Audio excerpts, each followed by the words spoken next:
2 personnes tuées et 12 autres blessées. Tel est, selon le gouverneur russe local, le bilan d'un bombardement ukrainien samedi sur la ville de Chebenico, à moins de 10 km de la frontière. Des frappes qui visaient, toujours selon les autorités russes, des infrastructures civiles et privent 15 000 personnes d'électricité. Toute proche, la grande ville de Belgorod se protège face à la recrudescence des frappes venues de l'ouest.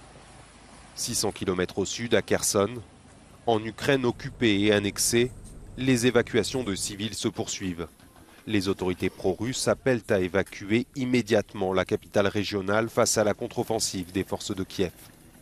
Dans le pays, une douzaine de missiles russes atteignent des infrastructures énergétiques samedi. Résultat, le blackout comme ici à Kharkiv au nord-est et plus d'1 million de foyers ukrainiens sans électricité. Dans son allocution quotidienne, Volodymyr Zelensky en appelle à ses concitoyens. La cible principale des terroristes russes est énergétique. Donc, je vous le demande, veillez à consommer l'électricité le plus consciencieusement possible, encore plus qu'auparavant.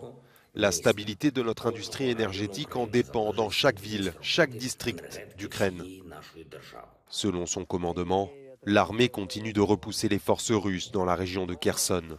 Celles-ci se sont retirées des villages de Charivne et de Chkalove. Les troupes ukrainiennes poursuivent les bombardements sur les positions et les lignes d'approvisionnement russes, des étapes vers le Dniepr et la grande ville de Kherson.